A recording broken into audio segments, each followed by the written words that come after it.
Hi everyone, welcome back into the studio. Today what I got to do is I'm going to be working on commission painting, and like I've done a couple of times, I like to take you along and show you some things. And I'm going to show you a little bit different uses of some of the mediums and stuff that we have. Because as an artist you can use these mediums and adjust them to whatever kind of technique or feel to the paint that you want. And I'll show you a few more new things to a lot of you. Okay, so what I have out here today is I've got to paint this floral, and my customer's favorite flowers are roses and iceberg, and these are excuse me, Iceland poppies. So she likes Iceland poppies. I have some up there. I put a whole bunch of just inspirational photos around them. I'm not going to copy any single one of them, but she likes those cool colors of those red, violet roses that are right over there. And I painted some similar to that on this other board that's right behind my head that you can't see. It's right over there. And I put them on a real warm background, and that worked really, really well. And so I'm gonna do something like that. So I have a 14 by 18. It's 14 inches this way, 18 inches this way. This is a birchwood panel, 1/4 inch thick. I gave it a coat of white canvas medium, and just like I did in the last landscape that I did with you that we just posted up onto the thing, I'm gonna put a warm color on it because I'm gonna be painting some cooler color flowers, a lot of cools into my flowers. So I'm going to contrast that with warms into the backgrounds and stuff. So I'll take a big 3/4 inch brush here, some of my warm. Now this is just, something that I do here. This underglazing here is something that I do when I want a real glow to a painting or a surface. And I'm going to leave a lot of negative space here. So I want my background to have quite a bit of interest. Well, and this is Indian Yellow and Quinacridone Gold, two beautiful colors, and they're transparent colors, they're glazing colors. And so you just put that on. I'll give that just a second there to dry up while I find my lid. And what I do is I just mix those in here, put a little bit in, like I told you in the landscape. I put the color in here and mix it down with some water. I don't even add any glazing mediums or anything to it.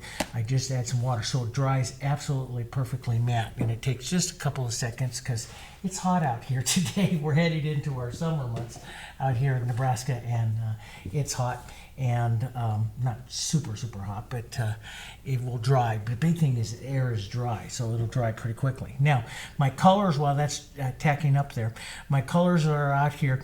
I have a couple of new ones out that you don't see too often. This is Cerulean that I put out this time, and my medium beige that's out here. This is going to create my warmth. The Cerulean actually cools it. A lot of times you see me use Cerulean with Sapphire Blue, which is not quite as cool as Cerulean, and so I'll be able to really control that warmth really easy with that Cerulean against that medium beige. That's one reason why I'm going to do it. But all the listing of these are the Heritage MultiMedia colors, acrylics. I control their drying time. I'm going to put all of the listing and everything in the video description. So there's a full, in the video description, go over to there. There's a full link of, a list of all the colors that I'm using, and then links over to Amazon or the store or something like that if you want to get them, okay? All right, so also one other thing I'm going to do today, which is really, really fun, is I'm going to use a couple mediums you don't see too often, but I do use them quite a bit. This one is called Glazing Medium. And glazing medium is a medium that does not affect the drying time of the paint, but what it is it's like adding clear glass to your paints. It spreads out the paint itself and dries absolutely clear. So it can take colors that, for example, your burnt siennas and stuff that are not a transparent color and make them transparent and thin. It doesn't affect the drying time. But I do want to affect the drying time today, so I want to show you how I do something like that. And it's really a lot of fun. So the glazing medium is about the same thickness as the paint. And again, if I take a color, let's say like a cerulean here that's pretty opaque, and I add the glazing medium, in an instant, the glazing medium, I turn it into a glazing color, see? So I can put that over anything as a glaze and affect it. So, and it'll dry that way. So glazing medium can make any opaque color a little bit more transparent. And I use it in backgrounds, well, you'll see, I'll use it in backgrounds and stuff to add quite a bit of interest. But I want it to dry a little slower today, So, you know, you have a couple of really good things you can use. One is the extender that I use out here. So this is the extender, okay? And extender medium works with the paint. Matter of fact, each one of these paints contains some extender medium. But this, I've had this out on my desk here for several weeks. It takes months and months for it to dry if you just used it by itself. When you add it to the paints, it'll dry a little faster. But the extender medium is great. But here's the shortcoming to extender medium. It's thin, see? And you see me use this in a lot of paintings because it is thin, and I like that. And if I add the extender medium, yes, it'll get the transparency, but it'll make the color just like water. It won't have the consistency of the thicker paint, so that I won't get those ridge details if I'm dragging something over the head of it. So what I do is I thicken it. And Matisse makes this magnificent acrylic thickener, and it is super powerful. It is fantastic, and it takes just a little bit of it. So if I take just a little bit, just a tiny bit of this, and add this to this extender here that I have out on my palette, you'll see instantly it's gonna, and I whip it up. I whip it up, and it takes a few minutes, but you whip it up and you'll see right here, it's instantly making it thick. See how it, and almost turns it into like a gel. See how it makes it really, really thick. So, and now this stuff will dry super slow. The problem with this is once it's gone, it's gone. So it may look great wet, but when it dries, it's gone. The glazing medium adds, like I say, glass to the painting, so when it dries, it separates it and maintains that effect. So what do? Well, this is the whole system is designed that you make what you want to do. So what I do is, and I make big, huge containers of this because I love to I use this on portraits, and I know I haven't shown you guys a lot of the portraits. We're going to do some of it. This is a big container of thickened extender. So what I did was I just mixed some I took a bottle of extender, poured it into this thing, added some thickener to it. Let me clean my knife here for a second. And it is just a big, huge thing of thick extender. So now I have the thickener, the extender, and my glazing medium to the same consistency here. So I'll move it over here to where it's going to be clear. And this is a medium I love to paint with. So if I want it to dry real fast, I use glazing medium. If I want it to dry quite a bit slower, I'll add about an equal amount. I try not to go over an equal amount. And I just mix these up here. And now what I have is a slow drying medium here that is going to, when it dries, it's going to maintain those streaks and ridges and stuff like that that I have that I want in the painting. So I use this quite a bit, and I use this quite a bit in portraits and stuff like that, and you know, paintings that I want to get a little bit more depth, or I'm putting more time and stuff into. I'll use those kinds of mediums. So it's a great way. It's just a real fun way.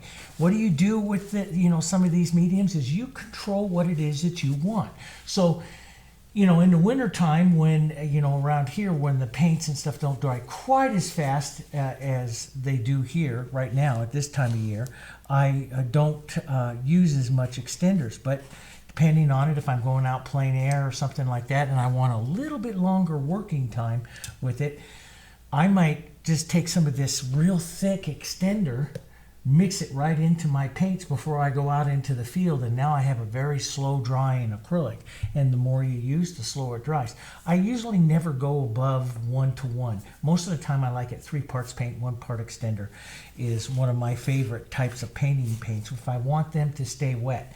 But here on the channel I show you a lot of acrylic halftone painting techniques where you paint with pure acrylics. You can do both. And I'm going to show you guys all different kinds of ways, okay? That's the whole thing. So what I have here is a little glazing medium, and I've mixed up a little bit of thicker extender. This will be slow drying, and it will also spread out the paint and give me a little bit more depth in through that layer, when it dries, okay? All right, so this is good and dry, so we're good to go. All right, so I'm going to take that larger brush. I'm going to take just a bit of extender. I want this a bit thin. So, and we'll add some of our medium beige, a bit of our cerulean, no more than 1:1. If you get above 1:1, a little bit heavy on the blue, it'll go cool on you real quick. So we want to sneak up on the coolness of this. We want to keep it slightly to the warm side here. So just a bit, and I want it just a touch lighter here.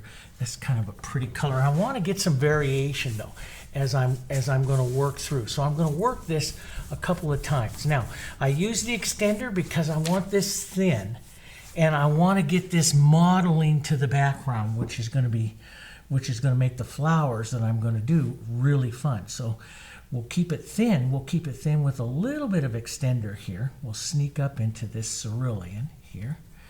And you can add a little bit of that, but I don't want too much going on into this first color of the background here. And let's add just a touch of white to that. And so I want to create this like marbleizing kind of effect, beautiful background, and slightly warm. That's why, and you can see that orange and stuff coming through. You get a real beautiful background that the flowers will play up against here, and really quite easy. Now these are brush marks because of the thin paint. So this is a 2-inch fusion brush, so I just take it and I lighten up the pressure and just go right over it there, and that'll get rid of your brush marks.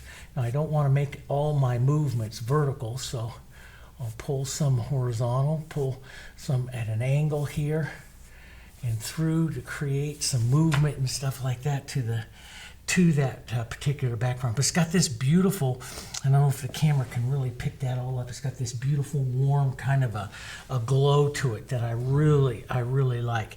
And I can cool it off or do anything that I want in there, and this will take a little bit to dry because I have extender. And if you want to do it, if you're real fast with it and you know, you've done quite a few of these, quite experienced with it, you can use just water. You don't have to use, you know, this much extender in it.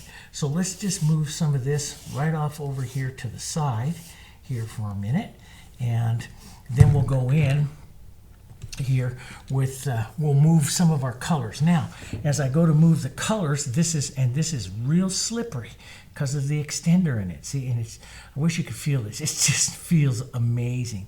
The glazing medium is going to build it up a bit, and see, you're going to get this translucency to it. So when I streak through it like this, see, I get all these beautiful movements of the color. That's why we use it. And you can also get it with another medium that's called faux medium. That's a slower drying medium. You see me use that one in seascapes a lot, and landscapes for doing clouds and doing water and stuff when I want to get this, you know, real nice movement and stuff to the colors. So, and you're an artist. I mean, we can vary all this really easy. So I'm going to cool this off just a bit with this cerulean here and make some real pretty, some darker colors that are going to come right in through here like this. We'll move some through it, and I'm going to sneak up on this. So I'm going to want this to stay. You see, I'm going to get a lot of depth, especially if I repeat this several times. So I'm going to want, and I can go just pick up a little more paint so it's a little heavier in paint if I want to make it heavier. But I like these streaks. See these streaks that come through here? I'll use that to kind of set up the movement and stuff that I want to have into this background. Now, my customer loves the casual paintings that I do with the roses and stuff. So I'm just going to put a little bit of work here, just like this, into this background. I want to have these roses coming up through here, so I want to have some angular movement this way. But look at the depth that you get in through here, and hopefully the camera can pick up some of that beauty. You know, a lot of times when you see me paint with acrylics, you know, you see me go real quick, and I use those acrylic techniques, and those work really, they work really well. But you know, you do have these, you know, these are kind of like what I call high grade techniques that allow you to vary the colors and try new things. You can even take this, you know, some of this onto your knife. It feels absolutely magnificent, and run it through and get, if you want to get even a little more contrast look, see the different type of look here, especially, and it's so much fun to play the backgrounds. And you know, to work that heavier color out like this. And, you know, especially like with the knife. And see, you get that, you've taken, you know, basically an opaque color from this burnt sienna. It leans a little bit transparent and stuff, but you've allowed all of this wonderful color working now to come in here. And, you know, and I can control that. I can get all this different look and create some different looks there into the background here. And I can, you know, use a big soft brush. I can use even that first brush that I used right there. Pinch wipe some of that extra, this is called what I call pinch wipe, and I do this a lot. It's just, instead of wiping everything out, I pinch out a lot of the moisture out of it. Then the brush will go soft. And I can just run right over this and push some of this the way that I think, or the movement that I want to see here, yeah, you know, into the painting and get some of that beautiful look to it. And we can add some other fun colors, but it gets a tremendous amount of depth, you know, real quick. So you get a lot of depth, a lot of interest, and sometimes your board's more prettier than is prettier than your flowers, you know. It's just really pretty. Let's put some of this right into this green. Let's go a little bit more yellow green, maybe a bit of burnt sienna in it right here. I like the sienna in it, so it makes a, so see, and I'm putting it in here. It doesn't mix up quite as fast as well here, so we'll push some of this green right in through here. That'll be pretty. This will be a nice, beautiful warmth playing right up against our cool flowers that we're going to have here. Let's run some of this right down the stem area here. So we're going to have some motions and stuff of our stems right down through that area there. And again, I might want to soften that out here. So I'll pull down here, pull across a bit. It just makes beautiful backgrounds here. And I like sometimes to have those light streaks, so I'll push the edge of the chisel of the brush here that just pushes a little bit more movement or power to it here. And that looks pretty good here. And so if you get that, that's where my brush hit. Sometimes I'll do that, I'll hit it and create a light spot, but you just lift the pressure and pull through and it'll take care of that in just a couple of strokes. I'm going to leave that little light hit there. You know, but sometimes I like those little light hits, and I'll soften them out a bit here to create a different look to it here, you know, to some of that background, to some of that movement. All different kinds of ways, and the backgrounds when you do them like this are just super fun. So what I'm going to do is, I got to get, that's really super fun and easy and fun to do. It's going to take a few minutes here. For that, I'm going to let that tack up before I go working on that. Otherwise, it's too difficult. So I'm going to give it about 15-20 minutes here, tack up. And we'll come right back, and through the magic of camera, it'll take us about 2 seconds, but I'll come right back and I'll start up the flowers and stuff onto that background. Okay? All right. I'll see you in just a minute.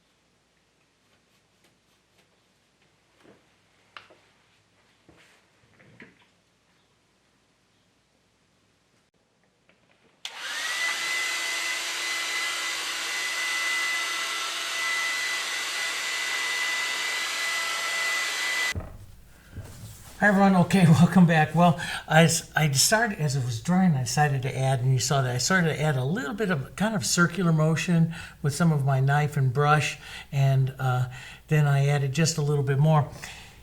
And then it just wouldn't dry, so I had to get out the hairdryer there, and I used the hairdryer on it for about 5 minutes. And you can still see it's a little bit, you can get this, it's a little bit wet. If you look at this camera here, you can see it's a little wet right there in the thick areas. But look at the beauty that you get through here, this smearing of through the colors up through here. And it's just going to dry like that. It just looks magnificent. You know, so you can get a lot of really fun effects. But it's dry enough here, and you can hear the tackiness. That's that tackiness that I like to paint on. So it's a little bit tacky. And so it's dry enough for me to work on. And I'm going to set up some roses here, and I'm going to be basically keeping them kind of cool. So I'm going to use the quinacridone and a little bit of the red and the white here. And maybe just a touch more red into this.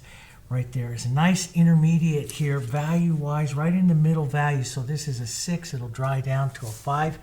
We'll come in here and we'll put in that, and look at how this is going to contrast up against that warmth.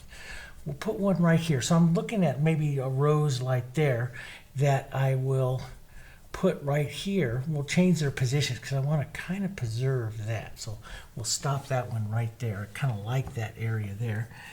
We're going to separate these apart a bit, do an informal design. So this other one, I'll push right back down to here like this. Okay. And let's see, let's grow it up then.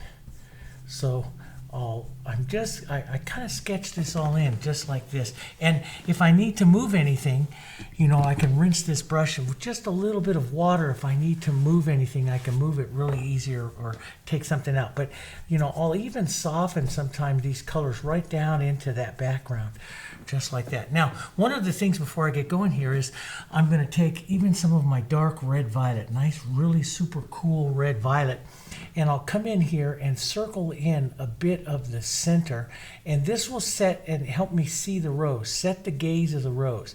Those of you that are learning to paint roses with me, the 3 most important circles of the rose are the center, basically, and the bowl. So the center and the bowl, and that sets the gaze. So that's going to set the gaze of this one. I may not keep it exactly like that, but it'll help me set kind of the gaze. This one I'll have up here like this, and so that means down through here is going to be those cooler bowls, the bowl shadows and stuff here, right down in through here. And I'll use that nice, let's get some heavier paint. Let's act like we know what we're doing here with some heavier paint. Set that, so we'll let some, and I'm painting pure acrylic right now. This is just pure acrylic. I'm not adding anything to it. You could, but there's no real need to it right now. I'm setting up what's called the light and dark of the flower here. And I'll streak into the background a little bit of that. You know, maybe you're going to have another rosebud, or, you know, you have these beautiful rosebuds right there. Like, matter of fact, one of those would be really pretty, like that one. Might be really pretty right out here, coming off of that. That's going to give us some room for some nice, you know, Iceland poppies and stuff like that right around through there. And this Iceland poppies will pick up some of these colors really nice, hopefully. No, it will. We're professionals. We know. Okay, so let's come back here. We'll add a bit of white to this. We'll keep it slightly cool right now, so we'll add a little bit more of the Quinacridone Violet. Let's just pick out some of those nice petals, multi-petal flower here. Kind of come in. That might be just a touch too cool, so I'm going to lift up into that original lighter pink there. I like this kind of stuff when my brush is modeled, where it's, you know, I tap into here and I don't mix it up real well. And that just gives me more interest to the petals as I come to paint them. See how they get little streaks of the light and stuff? And you can control that to a certain extent, but not a lot. And so, you know, sometimes you just accept what happens here. But it does make pretty petals onto their flowers here as you're working those. Let's work a few smaller little touches back here. Just give the idea of little petals here. Now, when I'm painting roses and stuff like this, I will use the center darks to really control a lot of the movement of the roses. So here I picked up a little more a little bit more of the quinacridone, a little bit of the warmer red to drop the value down here. I'm going to drop the value down as I head to that bowl or into that center there. And so I don't get too white. You don't want to get too white. So every once in a while, you know, you got to look to these types of tones that you're going to see in that flower. You've got to head back down to those shadows here. And so you don't get too white. Remember, how do you make it? Remember from all of the rose videos I did with you and everything. And I always like to test you guys because it causes you to think. And, you know, when I was learning, and I know I get complaints of people say I talk too much and stuff, but I love to teach you guys. I'd like you to know, because I know what frustration's like, okay? So I'd like you to know, and there's things that you got to remember. And one of the things my mentor told me way back in the middle 90s, he said, well, if you want to be a good teacher, I said to him, I said, Gary, how can I be a good teacher? He says, you've got to tell them 3 times for them to hear it. You got to tell them what you got to tell them, then you got to tell them what you told them, and then you got to tell them what you told them again. And each time they will slowly pick that up and stuff. And so that's what I like to do. And so we want to keep from getting our flower too white. So how do you keep from getting your flower too white? Let's go back to thinking about what it is. What makes a light look light? Dark. So if you want something to look lighter, you need to put a dark next to it rather than add white. So as I increase the shadow through here, my rose will lighten up. So if I want these petals to look lighter, I need a shadow. I don't need more white. I got to stay away from white right now. And that dark will make those petals look lighter. So let's put a bit of that edging sometimes. You see me roll over onto a little edge of white or light, it's not white, it's a light pink here. And just put a little edge out onto that. That makes a pretty little kind of a flower there. Now we can lighten up a bit, but I'm not going to go to pure white here. I'm up here, probably an 8, a value 8 here. And I really don't want to go too much lighter than that on this flower because this is not our main flower. So if I need more interest and stuff into this flower, I'll probably have to go to a dark. But let's just put maybe a petal crossing across the front of it here. Put some of that movement in there that we see. Let's get some of that nice quinacridone, that nice cool color, slightly different cool color in there. Put some movement, just some movement. See, that's just movement. And you don't need to have a whole bunch of white. Don't go grab a whole bunch of white. Let's just grab a little here, and we'll put a bit of movement here. Let's put just a bit more. So it's not pure white. See, I'm not pure white. You set that up here, and it would be awesome if you can see that, huh? It would, I'm right up there, right around an 8, no more than a 9. And just setting some of those colors up there like that, okay?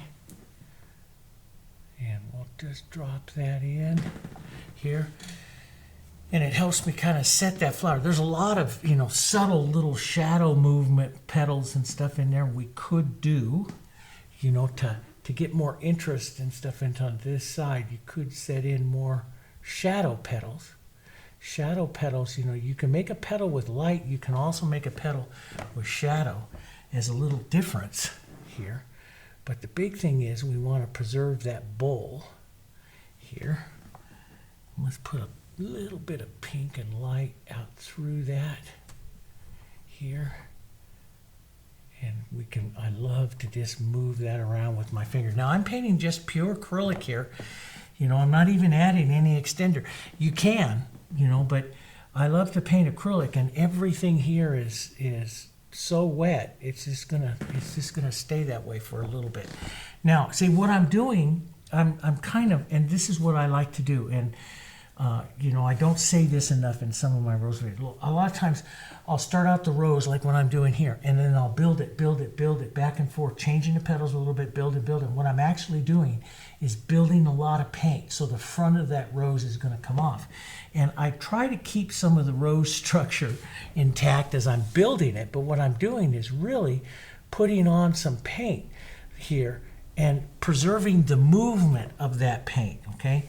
So that, you know, you can see the movement really easy. So I'll preserve the shadow here through, but I'm actually, because my background has a lot of interest there, I'm going to want the rose to actually carry a lot of paint and a lot of interest to advance off of that background. Now, the other thing that I do like to do is when you're painting a rose like this and you've got a real warm, beautiful area here of our background to the rose, they're out of harmony. And that happens, and you look for that. In other words, what happens is that the rose is overall really cool and the background's really warm, and so you don't have a lot of harmony. So what the artist does is we're going to take a little bit of that burnt sienna and we're going to push it right into part of this rose here, right into here, maybe some right into here. And some of you may think, well, you just screwed up the rose. No, I didn't. We're going to be changing it quite a bit, but I'm building paint. This is what I do. And, you know, for you beginners, no, you can paint a rose you like and leave it like that. But when you get into an advanced painting, you're going to paint through the rose several times, and you'll go through beautiful, ugly, not ugly, we don't say ugly, beautiful and distressing stages. Don't worry about it. So we're going to put a bit of that warmth right up over here. And that's going to cause a harmony as you see that color now come across the rose here. Now we can come over here. We built that up a bit, right? We've got some beautiful colors, some beautiful tones in there. So we can come up here and we can pull some more petals here. Let's go a touch lighter here. And let's pull this one back in again. That one back in again, right there. We'll pull. And if it gets, and it's starting to get a lot of paint, and when you're painting on a lot of paint, that's really hard to do. And, you know, it will come with experience about pressure of the brush and how much pressure you need to use and stuff. But if it gets too hard to do, which happens a lot, guys, you let it dry, let it tack up. That's the beauty of acrylics. We'll just let it tack up. So I'm going to restate here just a second. I got those beautiful tones in there. Let me restate with some of that burnt sienna and my red violet right in here. We'll restate the deeper red. See how I swirl that deeper red? And that's what really, that red violet, that deep red violet, is what's really going to build the shape and the movement of this rose, is that red violet. So let's streak that around a bit. Let's put some of that right out here as this nice heavy color right in there like that. We'll push this in and out. So I'm building a rose that's going to have a tremendous amount of interest here. And color, as it's going to advance right off of this background that has a tremendous amount of interest into it. I'm going to let that tack up for just a minute and come right over here. Push some of that dark. Let's put a good dose of that beautiful quinacridone right in there. Pretty, pretty, pretty colors right in there like that. That's kind of pretty. Let's take that, some red and that quinacridone here. And we'll start this rose slightly different. A little bit more of that red into it here. That's kind of pretty. And basing the shape. Now in the photo that I have there that I'm not copying, the light colors are back here into the back. We might push a bit of that back here, right to the back, here like that. Just lift the pressure on your brush and drag some of that movement down into that red violet. So, you know, I'll bring this edge right up here like this. That's a pretty little edge on that petal. Lots of nice movement. It's different than the other, and it is so different that I might want to put just a touch of that reddish color into this rose to harmonize the two. Now see how they harmonize better? I am constantly, as an artist, looking for the harmony within my colors. You don't make them all the same, but you make them have characteristics that are the same so that they go together. Now I just cooled it down a little more quinacridone here, and I'll darken it down a little more red violet right up over here, so this rose changes, and I'm going to paint slightly different shape than that one there. So I got a real warm side and real cool side over there. It's not really warm, it's still cool, but it is warmer than the real cool side. Let's restate some beautiful color here for our shadow side. Just move that around. See where my hand is on my brush, way back. This keeps the tip of the brush very soft, and I'm very casual. And I'm doing a lot of just sketchy kind of marks, brush marks with it, small movements of brush marks. And so we'll take a lighter petal here. Those of you that are younger painters, just learning the roses, just watch, and this kind of rose is a little bit more difficult to try for a beginner. You can certainly do it though, and you know what? I give credit to everyone who does try, because you get out there and you try, and you learn through failure, okay? Don't get frustrated with failure. That's how you learn. You learn, oh, I'm not going to do that again. That's how you learn. Let's lighten this up a bit. Put in some pretty little marks here. You know, so you can paint a rose with just beautiful marks rather than, you know, lots of petals too. Let's just push that edge in. Just gives a pretty little edge there. And we'll push in here. Look at your other rose for some petal inspiration. Maybe pull that down and in there. A little bit of light color there. It helps it advance just a touch. Let's curve these around a bit. Put in some of those opening center petals. Imagining the center right in there. So my brush will just kind of swirl around in that. Don't take out your dark. Just soft little movements. Now I can use like a little tiny bit of an edge of light here to kind of draw some light edges of petals, but don't make them too stiff. Here, just some light edges there, like that. Here. And let's push one crossing right up here like that. And I'll dress my brush slightly darker, pull right up next to that so I don't disrupt the shadow side, see? And I can put some, the look of a petal right there. So you take just the tiniest, see? You could hardly see that. Tiny little bit of light will show up inside that shadow side really easy. And you want to use the tiniest bit of that light. It's not white. I keep saying light. It's not. It's kind of like a value 8 red. But you don't want to get it so light that it'll destroy it. So use just the tiniest little bit. Let's push in a bit more shadow. What is it that makes the light look lighter? The shadow. All right. Let's push in a bit of the warm light here. Curve it this way for that bowl. Few little marks there. It's a pretty little setting of it. It's kind of nice. Now I can come back and with a lighter edge, I might make these a little bit lighter yet, you know, pull these lighter colors in. We'll see. Well, let's blur that edge a bit there. We don't want to go too light, but it's advancing really nice with that light right off the surface there. So we'll keep that in mind. Little cool color. Always find your bowl.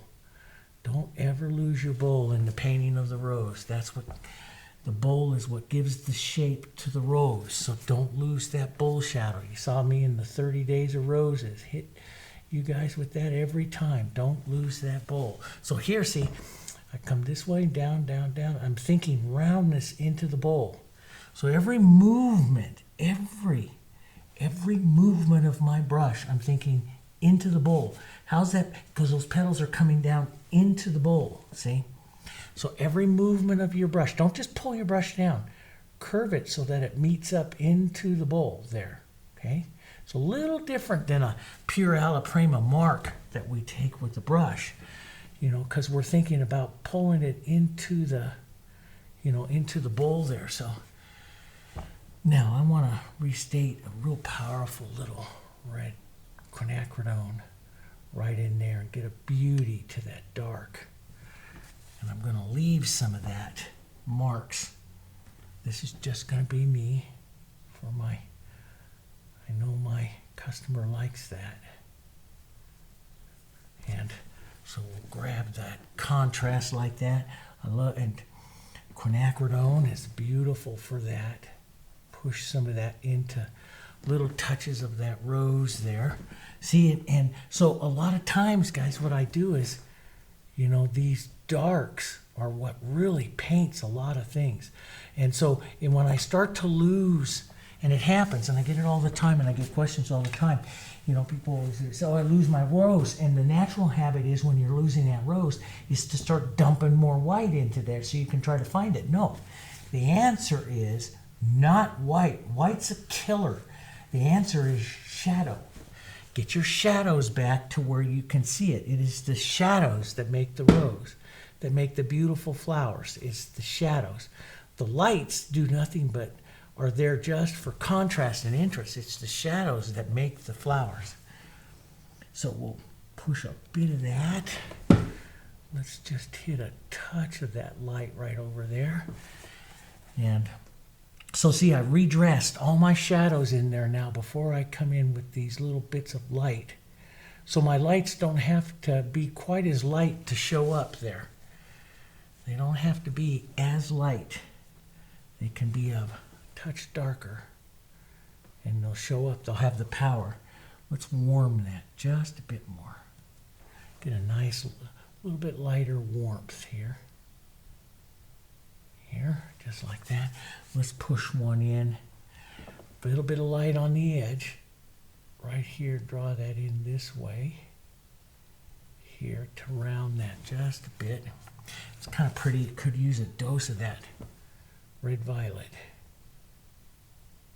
There. Kind of a nice, see when you use that choppiness of that, if I leave that, that's closer to a choppy look that you get on a rose there. You know, and it's just, that's an artistic call, what you're gonna do. Let's darken this down back up over here a bit. Let's go a little bit more quinacridone right onto this one. Maybe, and for the bud, we'll do just really light. I mean, just simplistic here.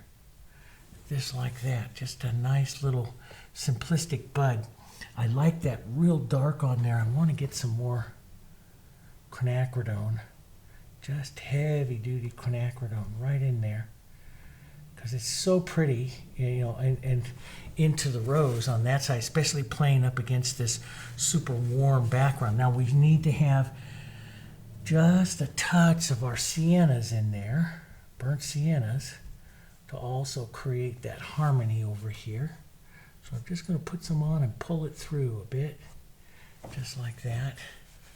Here, let's pick up just a small edge of the light. Again, small edges here, so we can shape up this side of the rose a touch here. And I'll use that. This is that, you know, you have lots of lessons on the channel on what I call the petal edging technique, and that's what I'm using right there to draw, shape up that rose a bit. It's the petal edging technique. I'm going to let that fade down. Let's actually fade it down with a little bit of sienna, burnt sienna. Right in there, maybe a stroke of that little sienna right in there. See how it just gets a bit of that warmth of that background right in there. And let's do that right up here as well. Just takes it right into that rose, that color. And that camera may or may not be able to pick that up. Let me tell you, it's awesome. It may or may not pick that up, but it really does look good here. Let's just put a bit of light. So you see, even when I went in here to this shadow, I put just a touch of that shadow in there to work into when I'm just going to do something simple there with that center. I'll even put just a touch of that shadow in there. There, like that. That's kind of pretty. A little different. Kind of pretty there.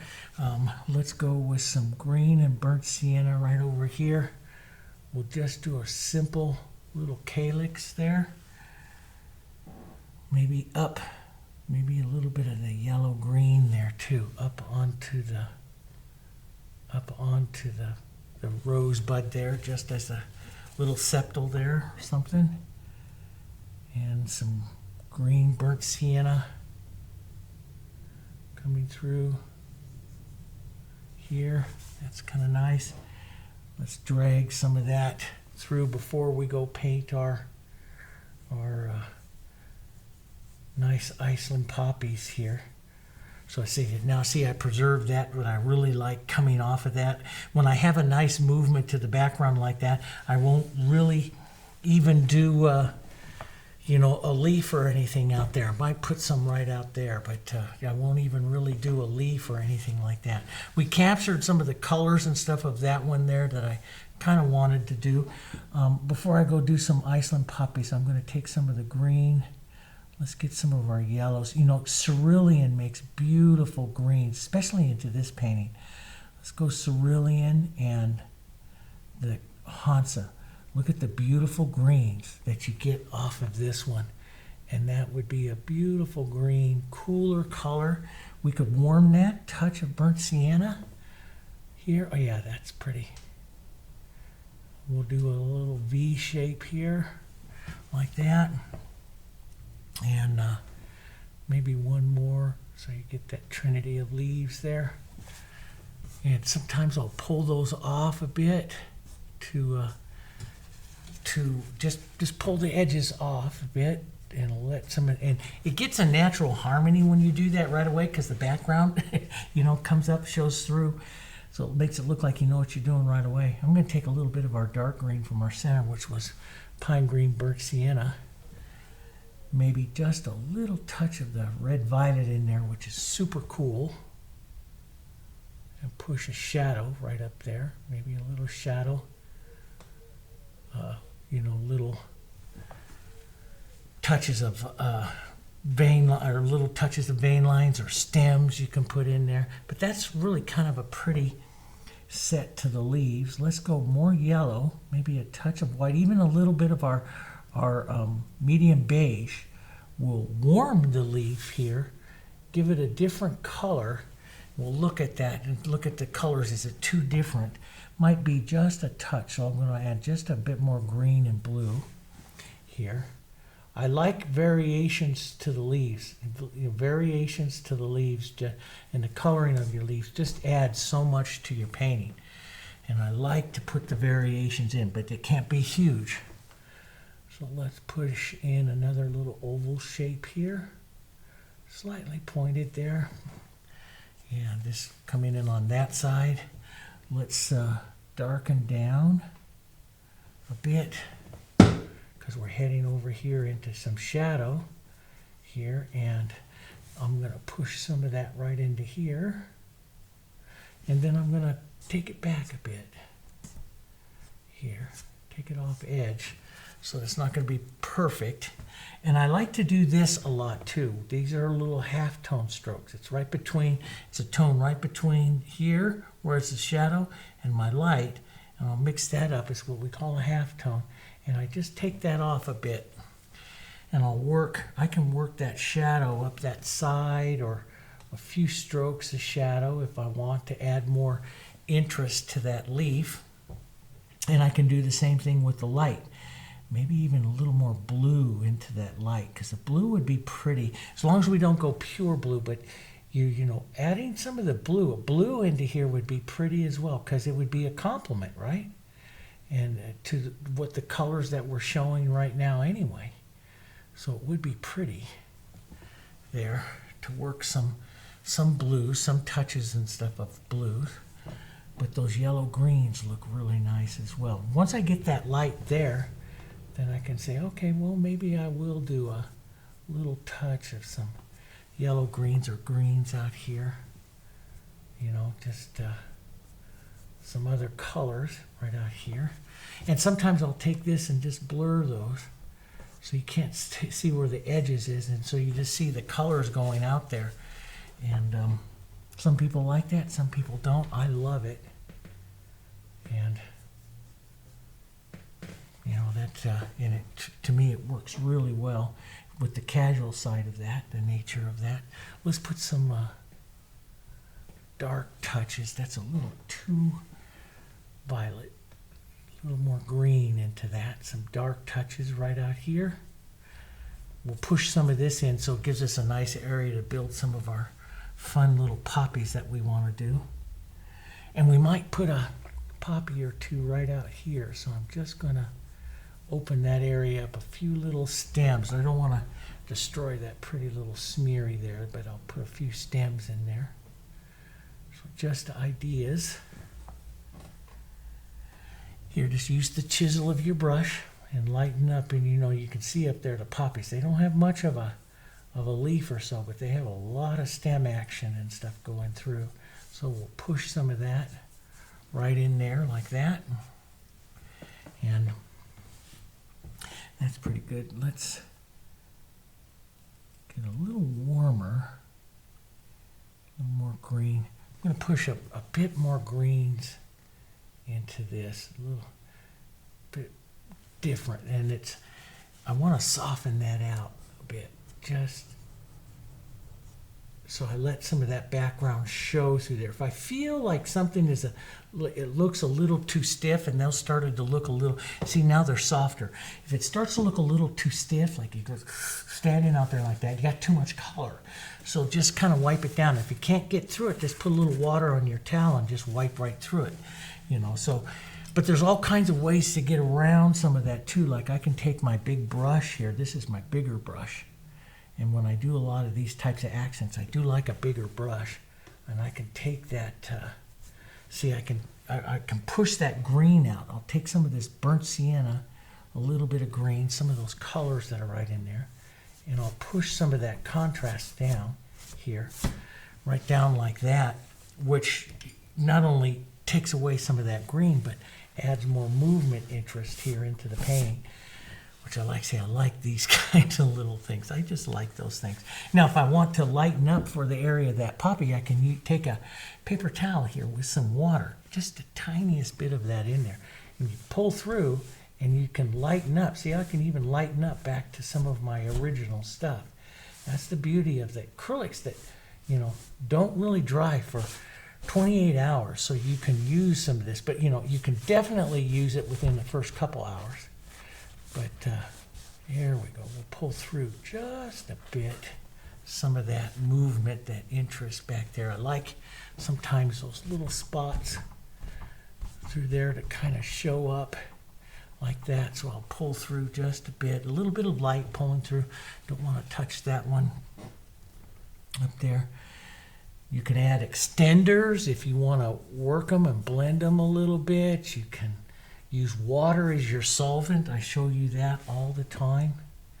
But this is normally how I do commission types of paintings and stuff. And what I do is I work a lot, well, not a lot, but a lot. I work more in the colors, the techniques, sometimes mediums and stuff, a little, working. I'll work the painting more, in other words. Put quite a bit more into it than just a real quick painting. But I do love the quick paintings too. But I like to have a little bit more interest. Now see, that dark just kind of lifts that right up. See, so I'm taking a little bit of red violet and a little bit of green, and I'm negative painting. And you see, there's lots of videos I do on there, guys, with you to show you negative painting.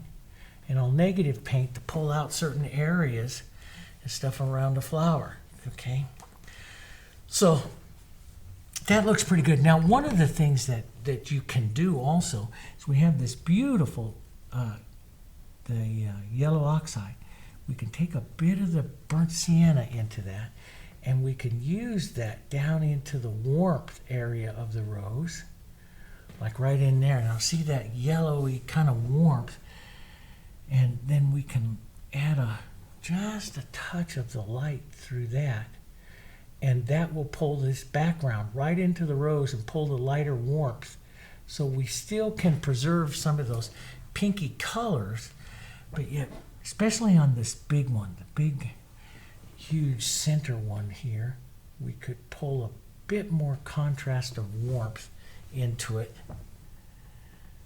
And see, I'll come back and try it again after I've painted through the design a bit and warmed everything, or tried some of the different looks.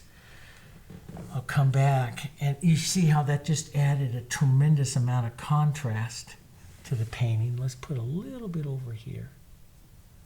Not quite as much because that one's a little bit further back.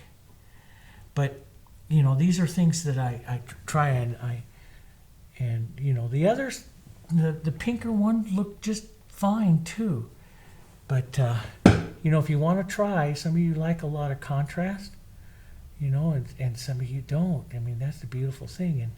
But as artists, boy, we got to know how to kind of do it all. That's kind of pretty. I've got a feeling that the rose is just kind of swirling all that way. So I'm going to pull some out this way. This will support the poppies that I'm going to put right in here. And I've told you about that in some of the design classes and stuff, why we do that. We pick different directions and stuff of our petals, why we do that. So that'll work. That puts that out. Now let's put some of those fun little poppies in here before we run out of time. I'm just going to take some of these cooler colors and some of our yellows. We'll start those poppies out, and we'll pick out kind of a look of a couple here that we want to have. There will go one there. A little bit more yellow, I think, into some of this. Let's push some right out here. We'll let these kind of come down here. And let's take a lighter one or two right out here. Just barely see it right now. Just some of the colors here. That's going to be neat. And when I do a full-blown like composition like this, I might even take a strike or two and lay that color back behind that you're going to see back behind. So I'll take that light green strike, calyx stroke of that rose again. But I like to do that kind of stuff. And the quinacridone and diarylide is such a beautiful color. This is it right here. And it's a beautiful color, especially for just indicating where some of these little poppies might be. Here's some of that right in here, right into the center there. Diarylide and quinacridone is a beautiful working color. And you get some nice variations here. You got to make sure though that that working of it, you'll kill it if you add white to it. So don't add white to it. Just let those two. If you want it lighter, add more diarylide. Just get those colors in there first. And then you can play a little bit more after that. Get those colors in there. And that's the color of those Iceland ones really well. Here we go. Just get some of that color. You just pick up some of that little color through there. It's nice. Let's push a bit of that in there. We'll lighten that up though as well. Diarylide and quinacridone, pretty colors. Let's just push a bit of that. Those colors, so you just pick up those colors. There. Let's get more diarylide and a little bit of Hansa here into the center of those. And I just touch it into the center and I'll lift out a bit. Makes a nice, pretty, bold center here. There we go. You do them quick and you don't play around with them, otherwise it'll all become one color. So you just kind of touch it around here and be quick about it. You don't want it to become all one color, which happens really fast. We'll just push some of that around there. Now we'll pick up, now we'll touch into the whites. I'll step down here a bit. The white will give you the sense of the petals, but it'll also take out real quick, so you got to use it light. So I'm just going to push it, concentrate it more on the edge of the petals. Don't go into that center area that we put those colors on. You'll opaque your little poppy So stay mostly to the outside, drawing of the petals there. Okay, so a little edge here. You can draw a little edge here and around, pull it down a bit. Let's give that tiny little edge right here. We'll just drop the edge of that petal in. There, like that. So don't pull it in too far into some of that beautiful color we set in there. I could use a little quinacridone right in here. It's just kind of pretty. Right in there, like that. And little bits of light. Little bits of light. Let's just pull in here. There. So there's kind of one right there. We use a bit of the light right here to make this petal come down. Down like that. Idea of these petals going in. Doesn't take very much. Here, maybe a bit of the light right here coming out, like that's the light part of the petal there. And a nice dose of Quinacridone Violet here on this side. Nice color, very colorful there. Just a little bit of light here.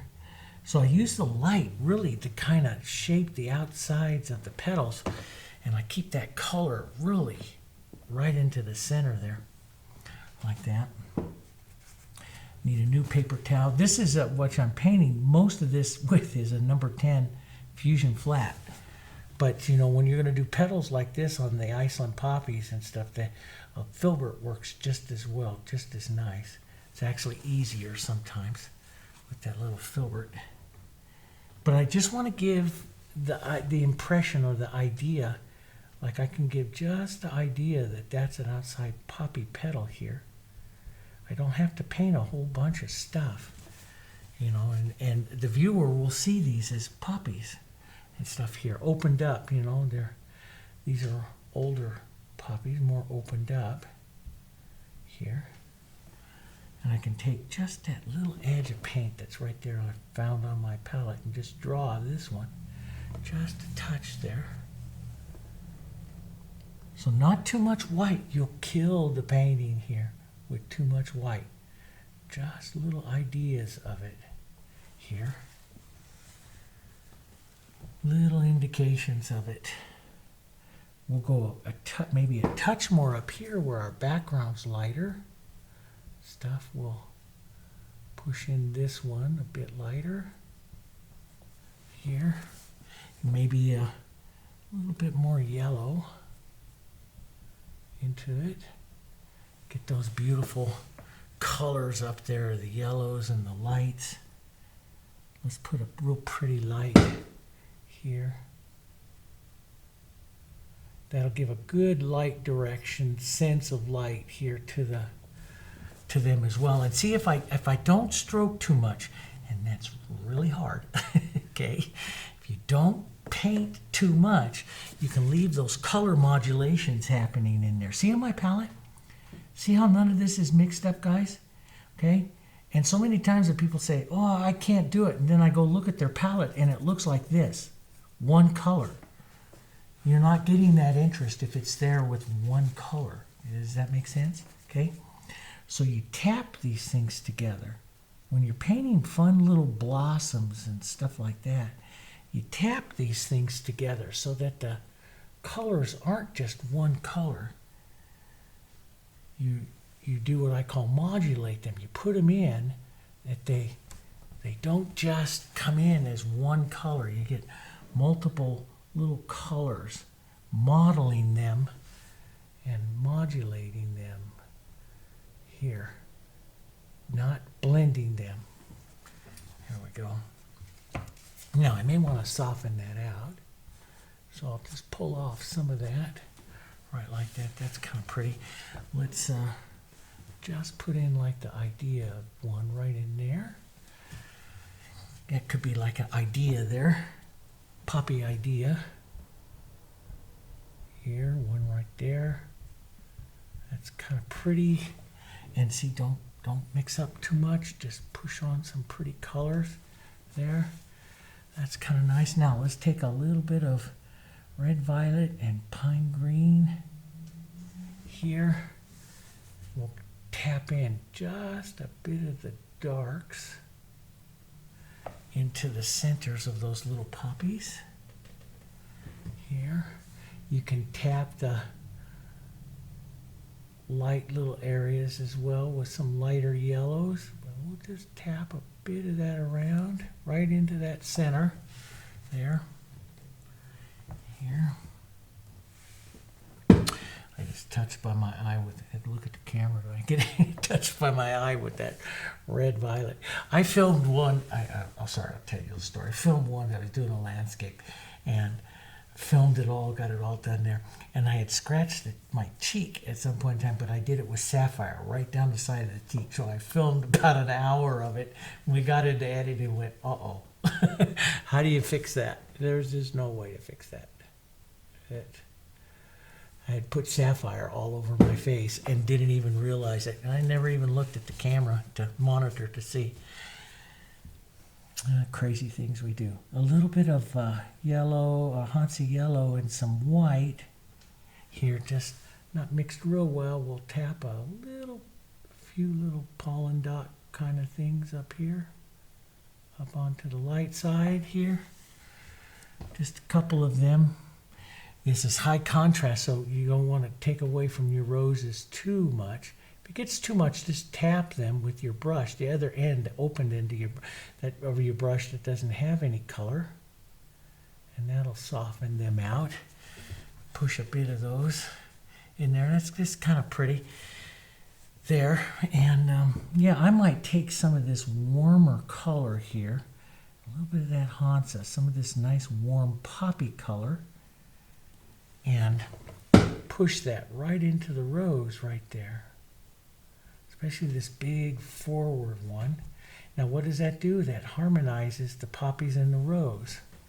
And I tell you about that kind of stuff all the time. Harmony. I'm constantly looking for harmony into my paintings.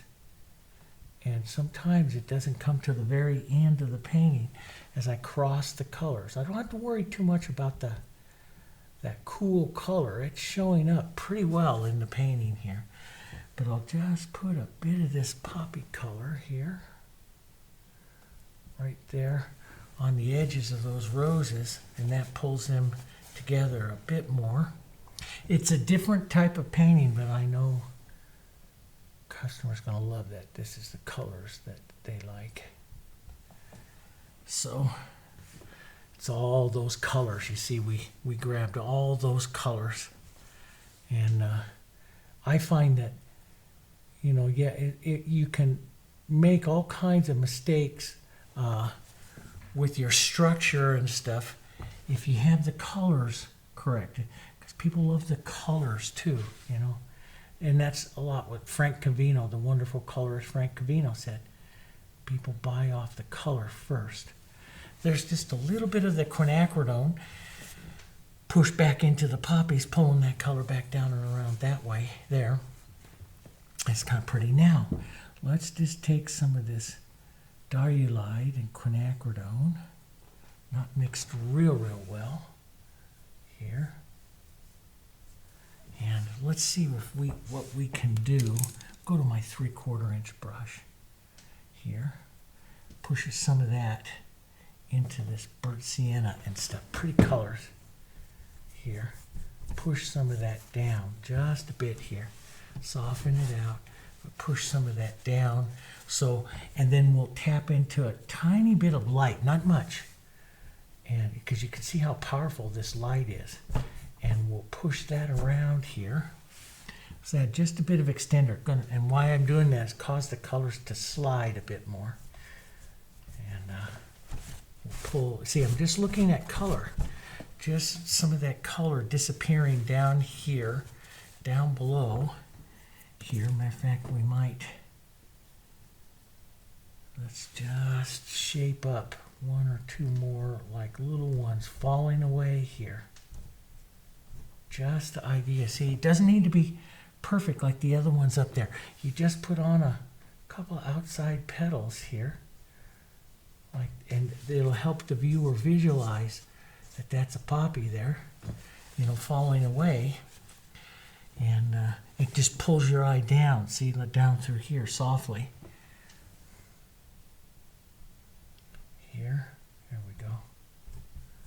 Maybe an edge of a petal right down here. Boom, see? Like that. And let's look at some of those poppy stems and stuff here. Just a few. Here, I could even drop like a little poppy over there, but then you know, if you start doing too much, you start filling up all your negative space.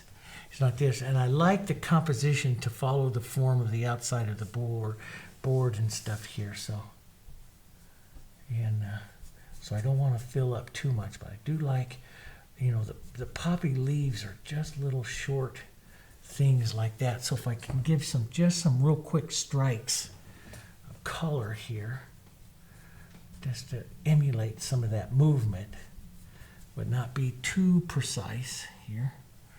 I think that would work here. So I do a lot of emulation of it. And I was watching this last weekend, I was watching this Australian landscape artist. He's really a lot of fun to watch. He's on YouTube. Richard, all of a sudden his name just left me.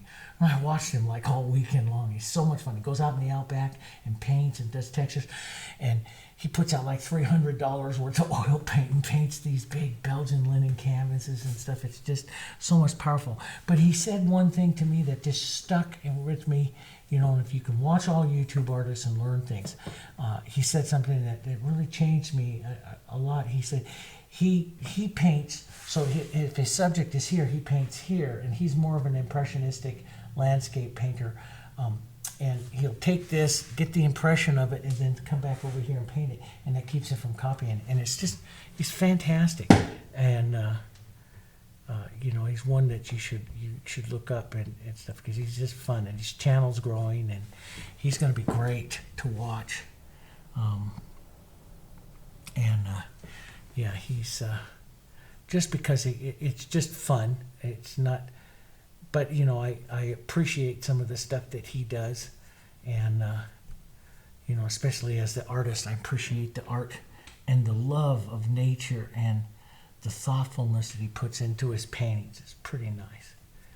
But yeah, you find some of that thing. I'm not going to paint like him and everything like that, but the goal of everything we do is we kind of give inspiration to each other, and that's the beautiful thing. So I'll just move some of that movement out there like that, and that's just kind of pretty. I brought in let me just reach down and grab that. This is a 14 by 18, but this isn't going to be the frame for it. But it gives you kind of an idea, framed up, what something like that. This is probably a little too dark, but if I was going to leave it that dark, I would probably put a little bit more darks and stuff in through there. But it gives you a good idea. And, you know, if you want more contrast and stuff to your roses, I kind of like the way that those roses and stuff are. If you want more contrast and stuff to them, though, you can certainly add, you know, increase your value, because, you know, we're not anywhere near what we could be here. So my roses are right around value 8. They're right around an 8, not even up to a 9. They're right around an 8, 7 to an 8 here. So there's not, when you look at that through here, see, here's white. You know, if you really, really want to see, and this is a good way to always check it here towards the end, especially some of you, I should do more of this with you guys to help you, for some of you that are learning with me, to see your eye. That's white, see? There's no white on these roses here, see? There's no white. So we tend to, you know, we tend to paint sometimes, you know, a little too white, and then we'll lose our structure of that. So here it's all about the colors, the warms, the cools, you know, the warmer background, the cooler colors moving through, and you know, and as I'm finishing up here, what I'll do is I'll look through and, you know, maybe just add little touch. That quinacridone is so important into this painting. So just increase little marks of it every once in a while here, especially onto the cool shadow side of these little icelands here. Just push some of that in and out there. And see, that's just real pretty, that little color coming through there. We can drop some of that right out through here. Nice, cool color coming out. And you can hit little areas of that diarylide, that warmer diarylide, just to soften it a bit. So, but see, it just, those colors overriding are just so pretty in those little Iceland poppies, okay? So there you go. What was that, about an hour and 20 minutes or so to paint that? That's not too bad. And see, I like that movement and stuff there with the background. Now you can come back. So we have all of that wonderful glazing medium and the stuff that I use there into the background. You can go back with that glazing medium. Let's put a little diarylide into some of that burnt sienna, see? And you can go back and streak through and see, you get some beautiful tech. You can even do that with some of your you know, quinacridones and stuff like that. Add the medium to it, and you can, if you feel like you've lost some of that, just add an equal amount of that mediums and stuff to that and streak through. Look at the beauty, and see, it's not opaque, it's not wiping out. It's a real slow glaze. So even if I wanted to cool some of this down, we'll add some of this and use some of that over here. See, it's just real pretty. Contrast, streak some of that, and you know, the beautiful thing is, you see, you get that, you know, it looks just like a glazing oils here. And so this is a good thing to do towards the end of the painting too, to add more interest and more stuff going on, is whenever you use that glazing medium and the you know, you put the glazing medium and you put that kind of thickened extender into that just gives you so many possibilities to work into your painting, color, contrast, everything into your painting, and become a lot of fun. But you see, it's nice. I can drop that down in there like that, see, and I can still see the green that was underneath there, some of those other colors and everything, and yeah, that's the beauty of having some of that, is you can get the color in there without destroying what's underneath, destroying the whole painting, because everything now is super transparent. And that's the whole goal, you know, when we developed the heritage, when we were doing with the heritage, and there's quite a few mediums in there, and I haven't done enough. I was teaching like the last couple of years here on YouTube and everything, just how to use it as pure acrylic, but it's designed to do a whole bunch of techniques and a whole bunch of things, and mixing up glazing medium like this. It's designed that you customize this acrylic to whatever it is that you want to do with it. You can control it. You can control its drying time. You can control how it reconstitutes. You can control how the paint separate to let light go through, to give you glazes, to give you, you know, to give you a flat matte, to all kinds of stuff. That's what it's all designed. So it can, there's mediums in there that allow you to do everything. You know, if you wanted to come through this, let me show you this here too as we're cleaning all this up. If I take some of this acrylic thickener here, and I don't really want to do it on this one, and so I'll take it back off, but I take a little. So a container like this is going to last you your entire paint career, unless you start doing things like, you know, that I do with the real thick stuff. So let's just take some of this stuff here, or even some of the stuff I thinned out in through here. If I add this thickener, all of a sudden I have super thick paint. Do you see that? And I'll mix this all up in here. I added enough thickener for quite a bit of paint. So, but all of a sudden what I have here is super, super thick paint. Do you see that? And so, you know, what I can do is I can come in there and just lay on strokes of thick paint, and I can get these kinds of granulated edges too, which is a different type of edge that you get from real thick paint. So I use that as a real drag granulation that you get from palette knife painting and stuff like that. So you could take this type of look and push it like into the background, and you can do those palette knife paintings and stuff just by adding a little bit of thickener. So at the end of a painting, I'm not going to do it to this one here, but at the end of the painting you can come back and add some texture marks and stuff like that. But see, that preserved, see all that look of that background there, that preserved. And by taking just a few minutes and adding those mediums, that few minutes on that background can do a lot of your painting for you. Okay, all right, so there's a lot of things that I'm going to show you guys and do that. And tomorrow, matter of fact, I'm going to start filming it this afternoon. We're going to do a Couchoir inspired vase of flowers, and I'm going to change into some roses and stuff like that, and I'll probably do some of those texturing stuff like that, so it'll be up onto the channel. And I'm also going to be I'm also posting up into the membership some of the drawing. So I'm going to show you how to draw that composition and stuff into the membership as well. So, but hopefully you enjoy that. It was a lot of fun, and it's a fun little painting you can do in just about an hour and a half or so. And just working those colors, different kinds of colors. Powerful painting, okay? Thanks very much. Please hit like and share the videos and help us grow our channels and stuff, and we can show you guys more stuff going on as well, all right? Because it's a lot of fun.